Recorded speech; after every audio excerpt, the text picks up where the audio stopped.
This podcast is brought to you by Ironsight. The logistical complexity of oil and gas field operations can make it difficult to stay on top of who is doing what, where, and when. That's where Ironsight comes in. And so Ironsight connects E&Ps, midstream companies, and service providers so they can collaborate and coordinate with the field services and internal resources more efficiently. Ironsight was designed to support everything from fluid hauling and hot shots to maintenance and trades, making it one of the most versatile field operations and logistics management tools on the market. How do they do it? Well, the secret sauce is, regardless of what type of service, every single job you need done is going to follow the same core workflow. Somebody requests a job, it gets scheduled, the job gets executed, what gets done is documented, and it's reviewed, approved, and the data and the documentation gets sent wherever it needs to go kind of from there. So Ironsight has spent years perfecting their fit-for-purpose function, making their core workflow configurable to any field activity so that you can lower operating costs, reduce your risk, and be more effective across your entire field operation. So whether you work for an E&P, midstream company, or service provider, if you're managing field operations and logistics, you're going to want to take a look at Ironsight. They were also the Energy Tech Night Midland winner a few years back. They've also been on the podcast in the past, good friends of ours. So go check them out. Visit ironsight.app/DW to learn if your company is eligible for a free 3-month trial. It's Ironsight, SIGHT.app/DW. Click the link in the description and let them know that we sent you. I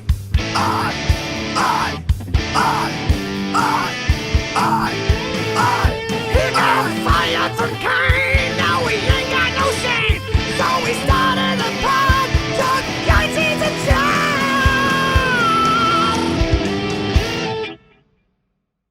Hey everybody, welcome to Chuck Yates Needs a Job, the podcast. And this is a real treat for me. So today's guest, I would go with the cliche, needs no introduction. But my mom watches this, Ken, so I need to tell her. So Mom, Ken Hersh was CEO and the driving force behind Natural Gas Partners. He's now head of the Bush Center here in Dallas. Welcome on, Ken Hersh. Thanks, Chuck. I'm sorry your mom didn't follow oil and gas private equity to need. She has trading cards, okay. And the Marty Phillips card, the Bob Zorich card. But Ken, with all your success, you're good looking, you have a lot of money, all this great stuff. Why would you want to be add author to your resume? Because the Fastest Tortoise came out, a couple of weeks ago? Yeah. Well, it started about 6 years ago. My goal in writing when I left NGP was originally to do two things. One, to have a chronicle of the firm, because the firm really had no history, and there are a bunch of people at the firm now that didn't necessarily know what we had done in the past or where we came from. And then I wanted to chronicle something for my future demented self so that I would remember what the hell I did. And I was going to print 50 copies of it, leave 10 on my shelf for my future grandchildren, and give 40 to the guys at NGP and just go from there. That was the original goal. Then I hired an editor, and he set out through a series of conversations to start talking about the firm. And then he said, well, why'd you do that? Why'd you do that? Well, back up a little bit. And then after about 2 of these conversations, he said, I really wasn't going to like you. We come from different political sides. He's older. He went to Yale. I went to Princeton. He said, but I really kind of like you. And your story's kind of interesting even to me. And I know nothing about finance and nothing about investing. So he said, what if we modified this a little bit?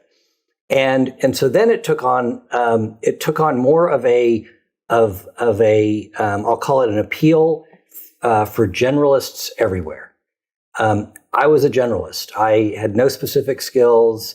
I have no technical skills, and yet here I was making a living in a technical industry. And there was a lot of stuff in that story that he helped shape that were transferable.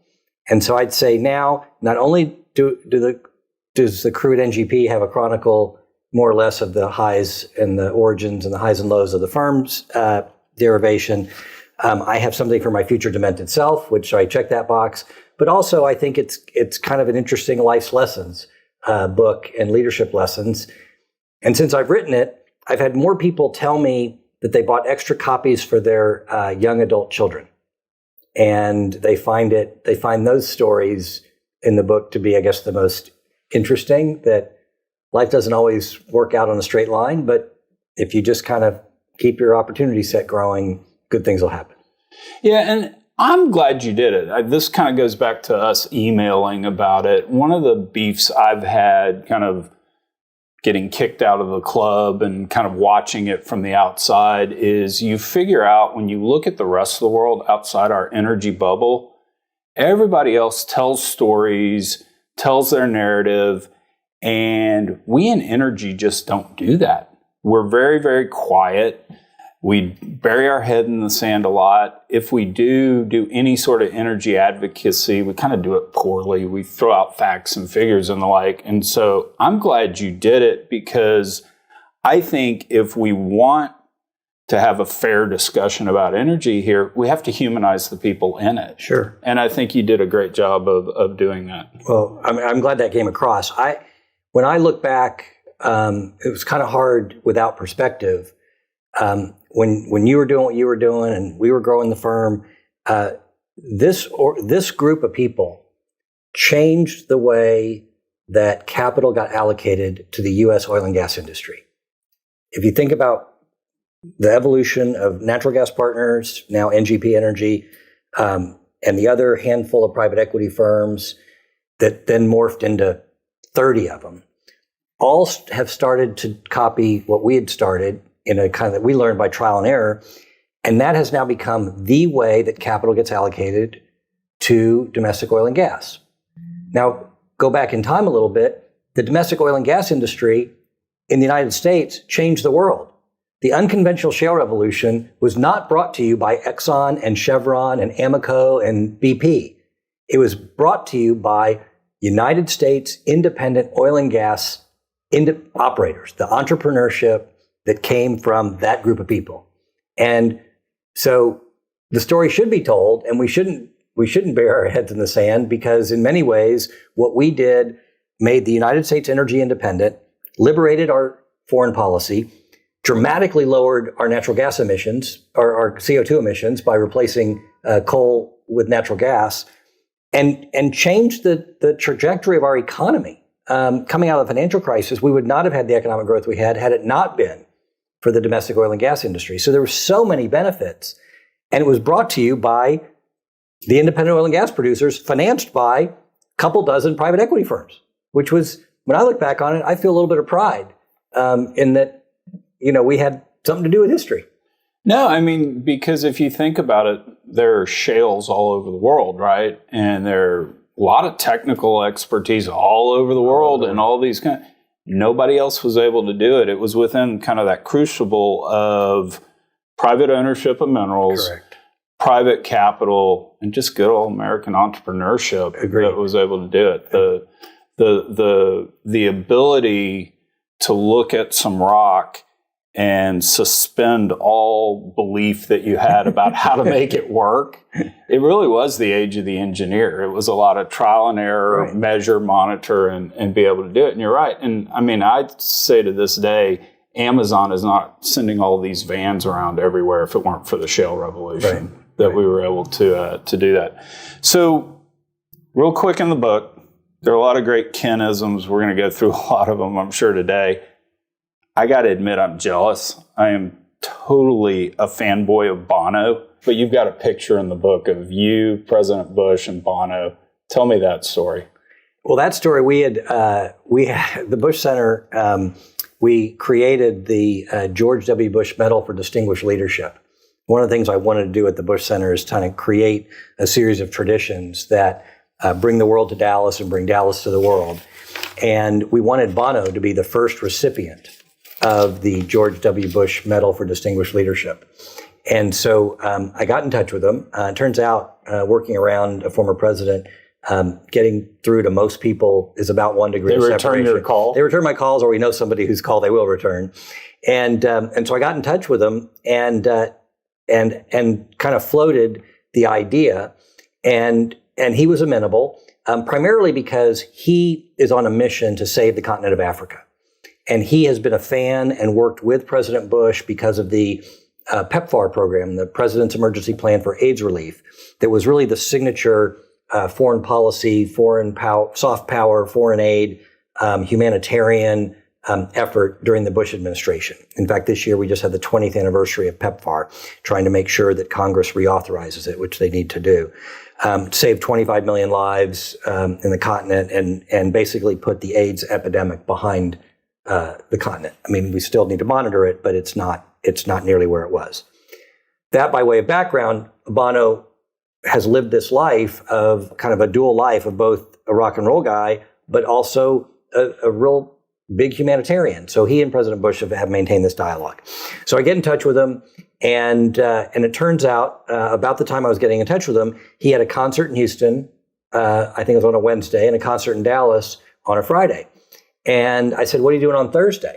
And he said, "Well, I'll be in Dallas. We'll be rehearsing." I said, "Well, would you like to go down to the Crawford Ranch and see President Bush, who had given me authorization to do this?" I don't usually knock on his door and just say, "Hey, you home?" And so, long story short, I ended up arranging for a helicopter ride, and we went. We had a nice hour and a half ride down to Crawford, looking at some of the Barnett Shale pad sites as we flew probably 800 feet off the ground to get down to Crawford with Bono that day, and it was really interesting. I mean, the guy, I didn't know his whole humanitarian side, and not only is he a great entertainer, but he is serious as a heart attack when it comes to saving the continent of Africa. And the other thing that's really interesting is he said to me, "I need to check with my bandmates if I can accept this award a year from now, because we'll be in rehearsal somewhere." And I'm thinking, "You're Bono. What do you mean check with your bandmates?" And he said, "There's 4 of us, and we make all decisions together." And I was stunned.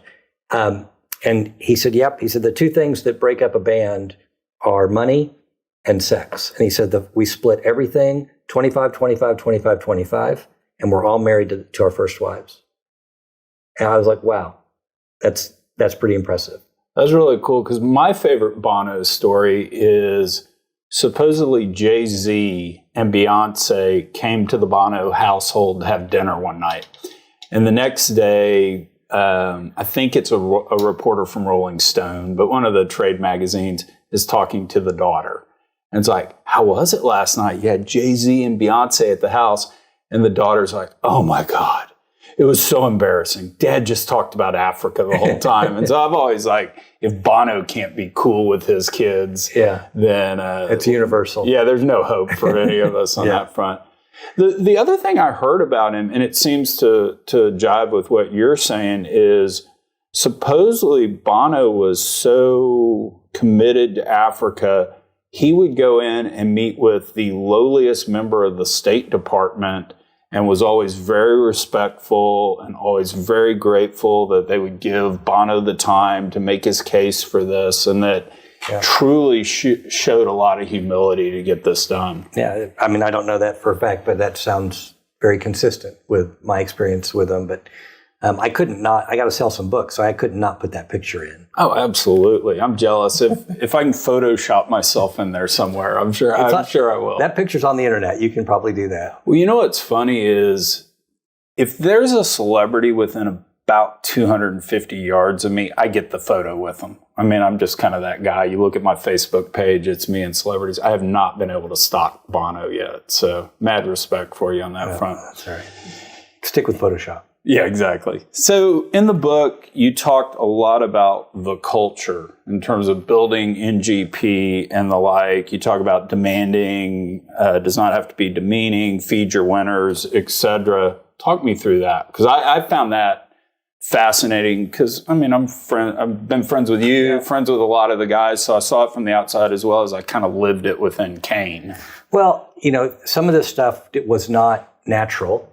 I'm a perfectionist and I want to achieve and all that. But over this time period, as we grew the firm, looking back, again, all this is looking back, I had the gift of being in a single industry investment firm. When I say it was a gift because I had to answer a few questions for myself. First is, I want a lot of bright people in the firm doing really good things. Okay, that's easy, just go hire people. However, there's a problem. If I had a lot of turnover as a firm, then effectively I'm just training future competitors. So out of self-defense, I said, wait a minute, I can't do that. How do I not have turnover? Well, in order to not have turnover, you have to make sure that people want to stay. For people to stay, they got to feel rewarded both financially and non-financially. They got to feel appreciated. They got to feel challenged. And they got to feel like their responsibility and their ownership is growing all the time. And so we sort of backed into all those things over the years. And I'm really proud to say for the first 24 years of the firm, we had one person leave the firm, and he went to go be the CFO of one of our portfolio companies. And that turned out to be a winning formula. So when I was kind of reverse engineering it, it turns out that some of the things I was saying, actually people listened to. So the first thing I said is, as an organization, you want a high-performing group of people. So my expression was feed the winners. You got somebody who wants more responsibility, give it to them. They're excelling, give it to them. Okay? And it might mean that you play favorites. And the answer was, I do. But you can't have a quota. You can play favorites, but you want to play all of them well. So, and you have to have real favorites. You can't have fake winners. You can't say, they were my same fraternity I was in, so therefore I'm going to favor them. So it's okay to play favorites as long as you really are feeding true winners as a leader. What happens to an organization? The analogy I like to draw is, if you were a teacher, would you teach to the top of the class or the bottom of the class? If you want to just get everybody to the next level, you teach to the bottom of the class. In which case, you'll lose the top of the class and everything will collapse and you won't get excellence. But if you teach to kind of the top or the top middle, it pushes everybody up and it keeps those top people engaged. And as a group, they move forward. I've always thought that American greatness had at least something to do with, we are so good at finding our top 5% and putting them in the position to do it. I mean, in whatever subject you're talking about. If you're LeBron James playing basketball, you will be playing in the NBA. Right. We do that really well. We may not do very well with the middle. I think Europe probably does a lot better with the middle, but we identify top talent. Yeah, we do. Get it on the field. But I'd say unlike, the basketball analogy, if the pie is growing, there's enough room for everybody to move up. Okay. And that middle can excel. But when in a microcosm, in a work setting, if you really want a culture of excellence, to me, I want to set that bar and reward people who are going that extra mile. Because here's what happens: other people will see that and try to model that behavior. Awesome, then they lift their game too. Some people will say, you know what? I don't want to work that hard, but I'm happy to support the people that do. That's okay too. And some people will say, I don't get it, it's unfair, and they leave. That's okay too. I mean, so I look at it and say, knock wood, we had nobody leave. So we did a good job on the hiring side. But you bring everybody forward and you have high expectations and you feed the winners. And I found that was a really good strategy because it energized people. You were always challenging. You were always saying, how can we do it better? You can always saying, what did we miss if we didn't do something perfectly? No matter what, even with good investments. So let me cut you off just real quick to ask about hiring, because people come to me and say, okay, what are your big mistakes you made? And I think the biggest mistake I made in my career at Kane was I relinquished the hiring function.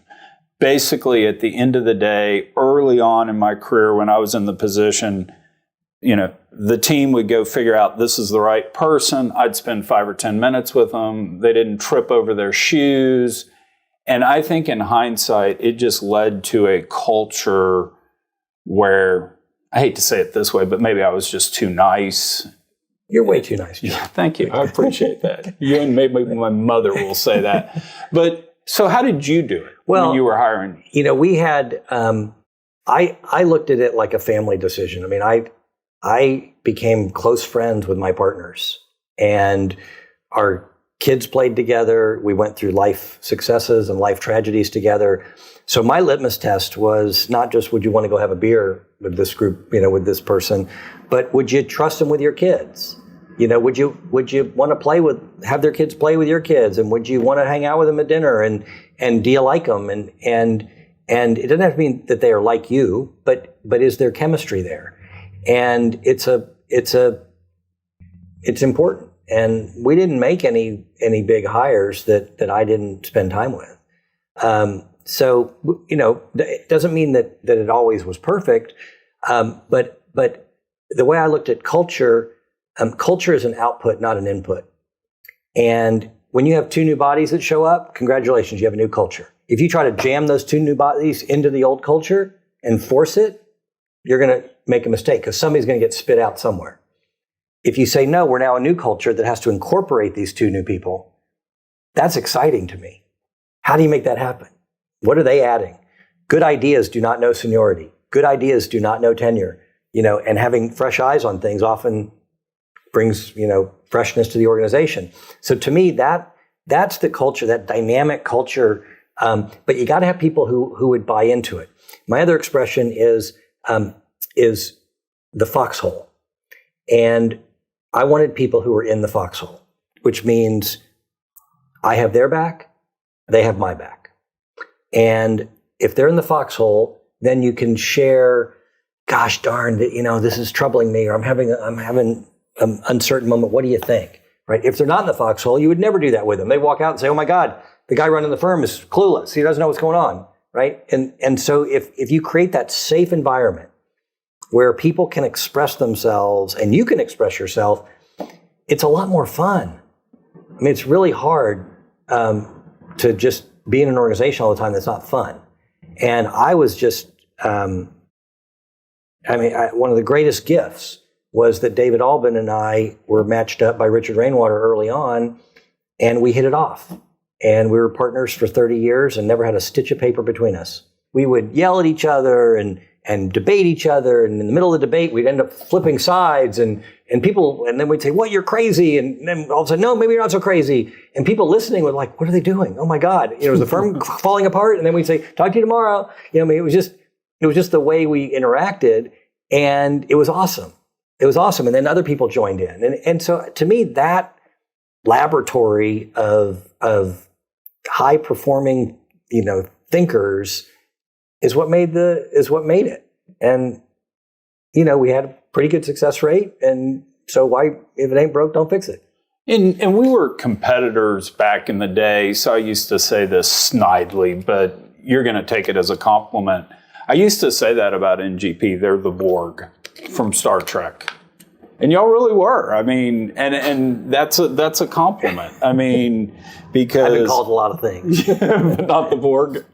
The first, no, you guys really were, because in terms of y'all really did have each other's back and stuff. You could tell. I'm sure you would deal with other firms and you would get sniping behind, and you never heard that about right. And from NGP. I'm glad that you say that, because I prided myself in that collegiality. And we would have spirited debates, but once we made a decision, lock arms and cowboy up and go forward. This is an observation, and agree, disagree, critique it. You and David, who I feel like I know decently well too, I think a lot of the reason it may have worked is you all seem very different. There's a yin to a yang. And Mike Hines and I have talked about this. I mean, Mike's like my brother. He's trustee of my will. When I pass away, he would make decisions for my kids, all that good sort of stuff. I think one of the issues we may have had at Kane is we were just so much alike that a lot of times, I don't know if the greatest amount of debate happened, or we wound up creating people more like us, and maybe we had some blind spots. Yeah. No, David and I complemented each other, but we definitely would look at things a little bit differently a lot. Yeah. Okay. I want to hear a war story, because this was I felt like you were kind enough to send me a draft of the book, and another compliment. I read it on the way and on the way back from the Motley Crue concert in LA. So that's how much I liked the book, that I was willing to read it after the Motley Crue concert. I felt so you probably remember the first part of the book better than you remember the second part. The second part of the book, yeah. Me and the girlfriend had a lot of fun at the Motley Crue concert. Okay, so reading the book, the one story I'd never heard before, because I felt like I'd heard bits and pieces of at least most of the stories. The 1999 Santa Fe Conference where you reopened NGP 6. Tell that story, because that one blew me away. I had no idea this happened. Which is good. Fair enough. Which is good. Fair enough. The book recounts a story of the worst investment we ever made during that time period. Was a Canadian deal where we ended up losing 20% of a fund, Fund 5. And I don't need to go into the book to chronicle it, but it was a series of build-up acquisitions where the first deal worked great with the guy, second deal worked great, third deal worked great, fourth deal he wanted to go for it. We went big and it didn't work. And so we kind of mortgaged the success of the first, second, and third build-up on the fourth. But as part of that deal, one of the reasons that deal didn't go through was because the final funding of the deal needed to happen 2 days after the long-term capital management blew up, which was when in the late 90s, which was a mini global financial crisis. And that was a big deal. It was a very big deal. Front page Wall Street Journal, everybody's talking about it. And it coincided with Russia defaulting on their debt. And the price of oil went from about $30, high 20s, and down into the teens. We had a bank commitment, and the bank commitment was in two tranches. Or not two tranches, just the first half. We needed the first half of the money on a Tuesday and the second half of the money on the Thursday for the transfer agent. I don't want to get into the specifics. So our bank decided not to fund the second one. And they said, wait a minute, there's been a material change. And I said, not between Tuesday and Thursday. Why'd you fund the first one? They started saying, well, the last 2 months, this has happened, this happened. I was, no, time out. So long story short, we had a debate. And we had a debate about whether we should sue the lender or we should really try to roll up our sleeves and work this thing out. And we made the decision to roll up our sleeves and work this thing out. And so we focused a team almost full-time on the company. We brought in new management. We came up with idea after idea after idea. And at the end of the day, the bank said, sorry, we're putting it to work out and we're going to fire sell the assets. In the middle of that period, we had Fund 6 fundraising going on. And we had, so we got to a point where Fund 6 was ready to close. During that time period, the broken deal was still work in process, and we'd been writing it down, but we were still hopeful because the bank was still telling us, no, we just need to restructure it, and then we'll find a new structure, and we'll still give you the money. At the end of the day, that didn't happen. So we were at our Santa Fe seminar, which we did every other year. We brought all of our investors together in our portfolio companies in a big strategy session and a lot of fun.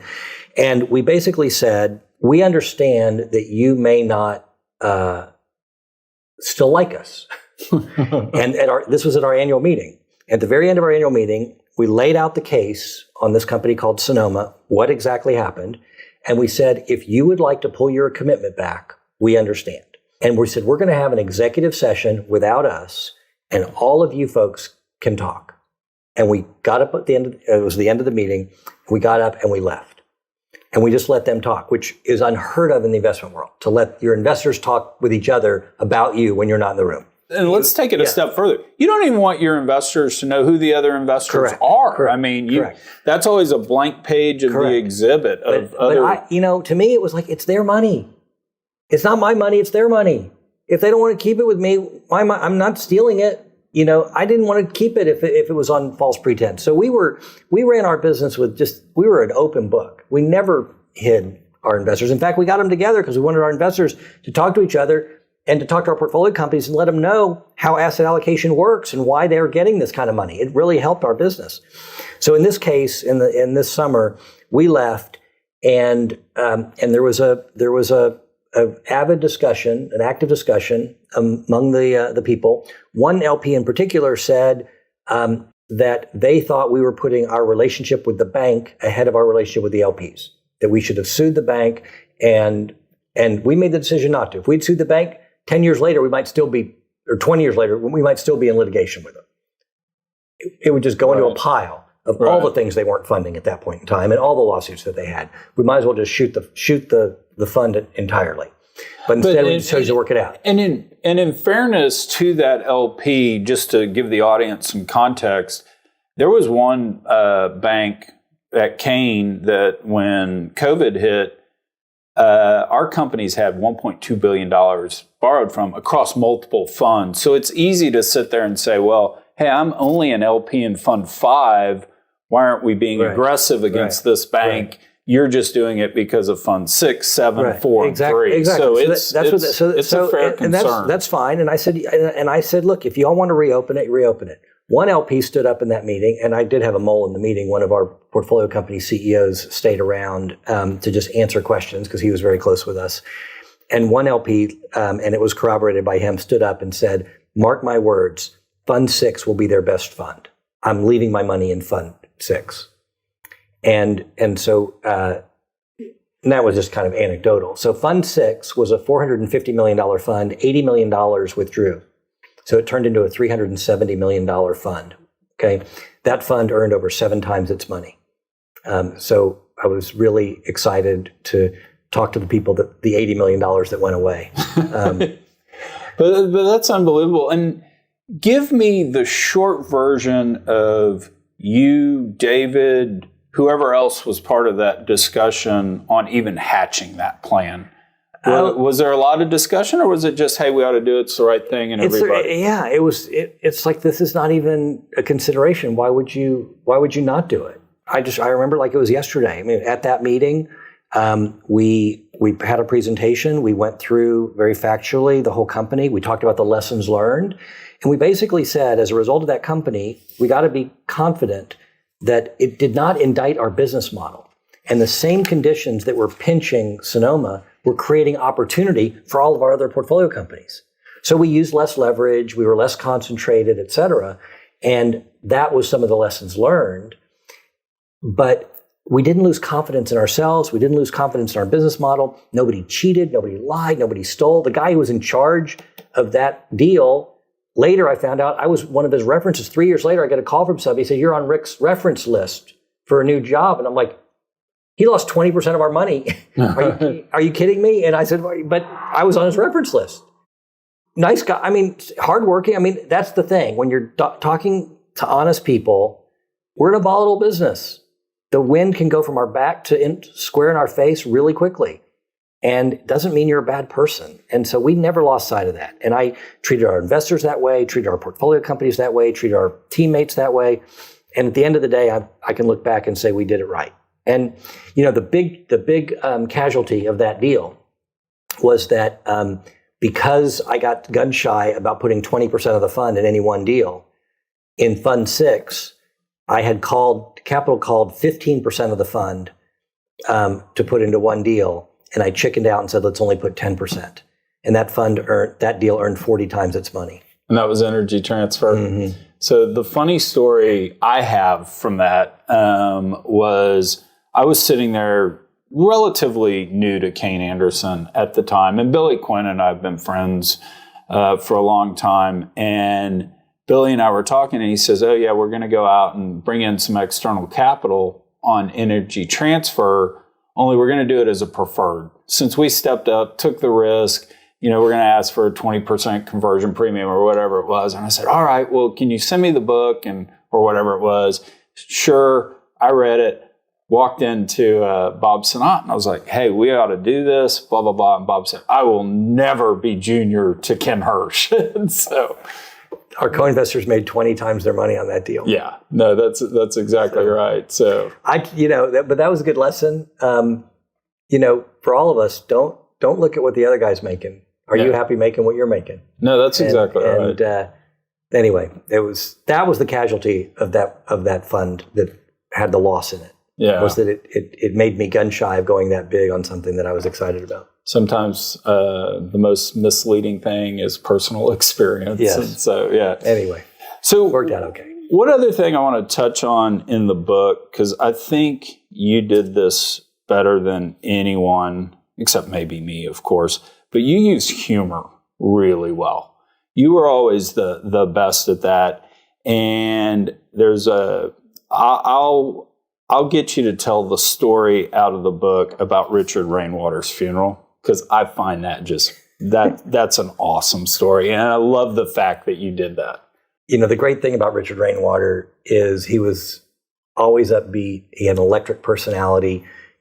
He made you feel like you were the only one in the room and that you could do anything. He would say, Ken, think big, think big. Somebody's got to, and I'd say something, he goes, that's not big enough. You got to think bigger, and he was just goading you on, but he was that kind of person. And he had that impact on so many people. So at his funeral, and he was also very casual. He was much more comfortable in a workout outfit, gym shorts, and his gray Stanford Business School T-shirt, which he worked out in almost every day. If you went to his office, people dressed up, go see him, and he'd say, "Oh, come with me," and he'd go change, and he'd be there on the treadmill or on the elliptical while you're sitting there in a suit next to him, pitching some deal, and he's working out. But so this funeral was at a big stuffy church in downtown Fort Worth. Richard, as far as I knew, wasn't a big churchgoer, and so I had this idea. So I secretly decided, but I wanted to leave myself an out.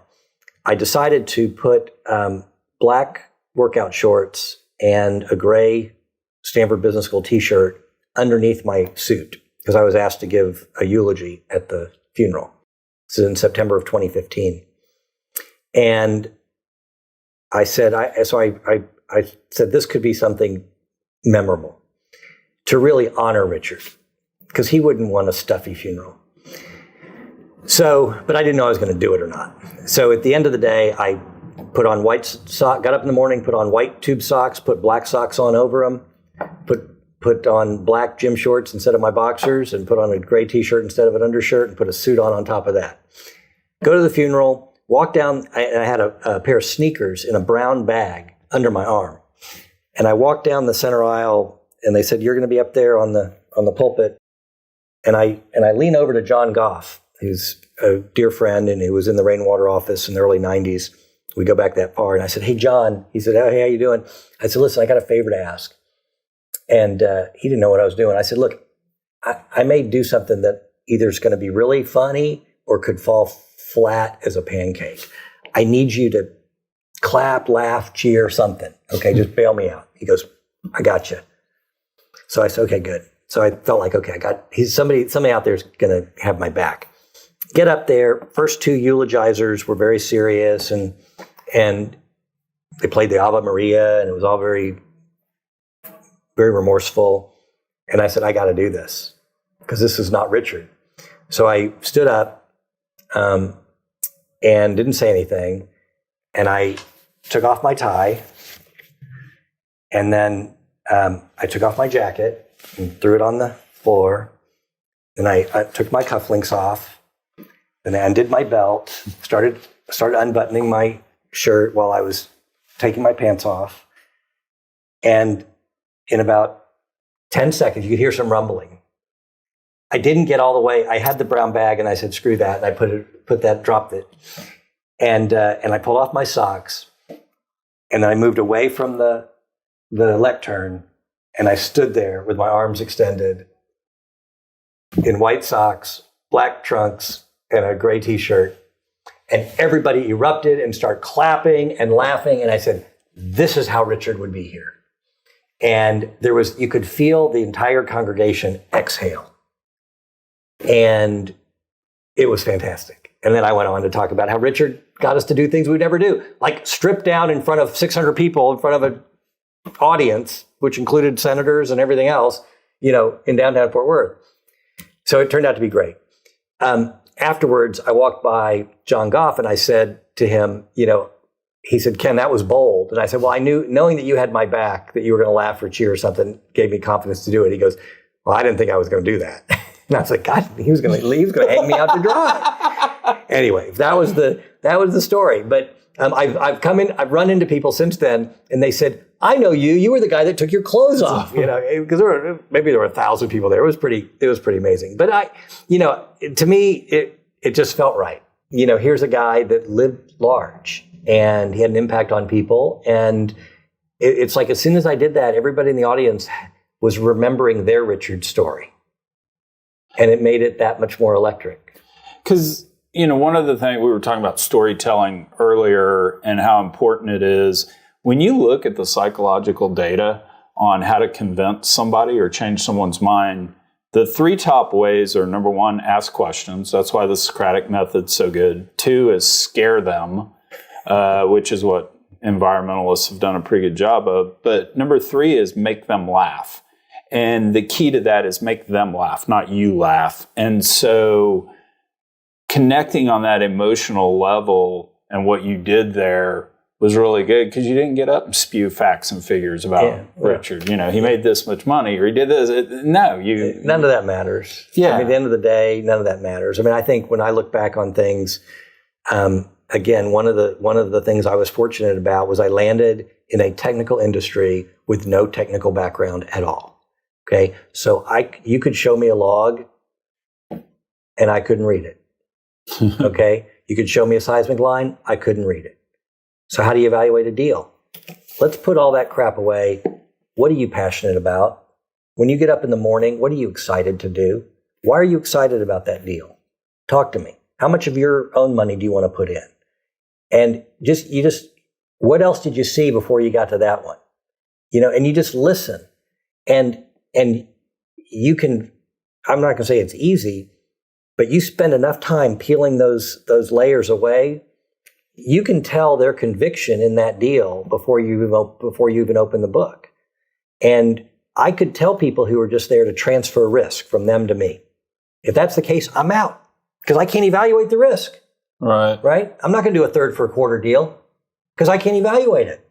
Right? If there's somebody looking for a partner because the deal's too big for them, but they're going to cash out some of their IRA, they're going to take some of their savings, they're going to do this and they're going to do that and scrape together and put it in, but they just need more and they're looking for a partner, now we're talking. Right? And why are they so excited on this? Because they spent 4 years looking at this and this and this and this, and before they got to this, and the other ones they didn't want to do, or they learned this, they learned that, and now they're into this one. I mean, to me, I could get it down to where I could say, is this a decent bet without even looking at it? And so to me, that was the gift. Make it a people business. And I made my firm a people business. I made my investment process a people business. And if you pick great people, good things happen. If you pick people who are winners, they'll win. Okay? And the deal we're looking at, I mean, 10 years from now or 7 years from now, we go to exit, this is going to be largely depleted. So what we have to go sell is what you do with the cash flow off of this plus our money. The cash flow could be plus or minus 10% or 20%. It's not going to make that big a difference if the management team wasn't any good, or if the management team was outstanding, it didn't make any difference. So many people when we were getting started thought we were crazy because we didn't have a bunch of engineers on staff. And I would get frustrated when people would say, well, let's get an engineering consultant to tell us what to do. I'm like, why would we have a consultant who spends a weekend with this asset tell us more about it than the guy that's been living with the asset for as long as he or she has been living with it, evaluating it, whatever, to bring it to us? I mean, it just made no sense. So anyway, that's how we did it. So to me, people, stories, life, family, it all goes together. And that's what made it fun. And I think that was the secret to our success. What was really interesting hearing you talk about that is, and I will do a mea culpa here, one of the things we did at Kane early days, our third person on the energy funds was Mike Hines, Netherlands School reservoir engineer, best guy on the planet and all. But Bob Sinat sitting in Los Angeles was, I want to understand the assets. And so we started adding equal parts finance and engineering. And early days mistakes we made when we would deep dive them, because at least we were intellectually honest enough to get in the conference room and go, okay, what did we miss? What we actually figured out is sometimes our engineering was so much better and we understood the asset better than the team. And we were like, oh, okay, great. We've got this great asset, but the team wasn't able to execute. And so anyway, then you come back and Ken's like, it's about the people. And so that well, I would always we would benchmark our returns to other people and say, we got better returns and they got a bunch of engineers. Yeah. Something's not, we're doing just fine. Yeah. So anyway, I'm not, I don't want to indict you. You know, different people have different styles. And that's what makes the world go round. But this worked for us because I bet if I had a petroleum engineering degree, I would have been different. And I might have approached the business, may have done better, who knows? But it worked out just all right. Where we got to that that really wound up working was we figured out that having the engineers around, they could understand the latest and greatest in technology. And we had at least one company in every basin. So you're seeing all the latest and greatest in technology and being able to see, a fine mesh sand frac in a certain basin and they're not using it elsewhere. If you could then call a really talented management team and say, hey, fine mesh sand is working great on this kind of rock. And that management team would go, oh, that's the Jones Formation. Right. Let's go get some of that and test it. That's where we figured out that it finally worked. But we let our portfolio companies do that kind of communication. We didn't want to be the ones to facilitate that. We did a little bit of it in a lot of ways, but those Santa Fe seminars we referenced, we brought our portfolio companies together. And we would wind up doing that too. It was the engineers being able to see, that might have applications for other stuff. Okay. So it was great. So Ken, you've been really cool to talk with me this long. One of the things I kind of like to do is end the podcast with 5 questions. Now, I give you this disclaimer. I've never had a guest get all 5 questions right. Are you ready for the quiz? I will. Hopefully I'm consistent with all of your other guests. All right. Question number 1. What was the first producing oil well in the Permian Basin? No idea. The Santa Rita number 1, which was near Big Lake, which is kind of Reagan County. That was May 28, 1923. The story goes, don't know if this is true, the guy's bringing in a drilling rig into the Permian Basin. He's unloading it from the train. He takes it a little ways, and the rig falls off the cart, or however he's getting it there. And he says, well, I've got so much money, I'm going to drill right here. There you go. And he drilled right there. You're drilling in the middle of a lake. I guess you're going to find water. Exactly. So he hits the oil well. 5 years later, he goes back and drills his original prospect, and it doesn't work. Do you know the Spindletop field never paid out? I had not heard that never statistic. Paid out. Really? All the pictures spewing and all the rest, and all the derricks there, that field never paid out. Because they drilled it to death, and they finally got to the end and over-drilled it. That's crazy. The Santa Rita number 1 was actually on land owned by the University of Texas. And I don't know if you've heard Mark Hauser's joke about this, but university lands, UT owns 2/3 of it, A&M owns 1/3. And his running joke is, what does that prove? A&M chose first. Yeah. So I do like that one. All right, so you're 0 for 1. True or false? Question number 2. If you return a book late to the Bush Library, you have to sit through a reenactment of the 2000 Florida recount. False. False. False. All right. There you go. You're 1 for 2. We were talking about this earlier with the shale revolution. So question 3, private ownership of minerals is unique to the United States. Basically, landowners own the minerals underneath their land. The rule of capture, if you will. Can you name the court case that actually first established this principle? I have no idea. This is really good information, Chuck. Tuttle versus Long, which was decided by Kansas... I was about to guess Tuttle versus Long. The Kansas Supreme Court in 1892. So, there you go. Thank you for that. There you go. I hope your mother's listening, because she will now have the Tuttle case to quote. She will have the Tuttle case. That's great. Question 4. You have 2 kids getting married this year, as I understand. What advice are you going to give them on their wedding day? What advice are you going to give their spouse on the wedding day? I have no advice for my kids. I always say I enjoy the fog of the future. Let it excite them. And don't overscript it. Don't overthink. And don't overplan. Because when you start doing that, what you're also doing is you're closing off opportunity. I like that. There you go. They're on their own. They're on their own. I'm here if they need me. There you go. I like that. All right. Question 5. Final question. You are 3 out of 4. Or no, 2 out of 4. Although you almost said Tuttle versus Long. So no, I didn't say Tuttle versus Long. I'll give you half credit. And the other one was about my kids. That's not even a question. Yeah, well, you got it right. I've got to give a softball in there somewhere. All right. Question number 5. We talked about David Albans. Y'all had an amazing partnership. You talk about it in the book, how you trust each other and all that. In the relationship, who was big spoon, who was small spoon? What are you talking about? Pass. There we go. Ken, you were awesome to come on. This was very cool. Chuck, you're a good guy, and I'm glad you enjoyed the book, and hopefully it adds a little bit of texture to a great run at the firm, and also helps people figure things out. And in all seriousness, thank you for writing it, because I truly believe if everyone involved in our industry wrote a book like this, shot a video, put it on Instagram, wrote a LinkedIn post along the lines of this stuff, we as an industry would be in much better shape than we are today. Well, it's been a good ride.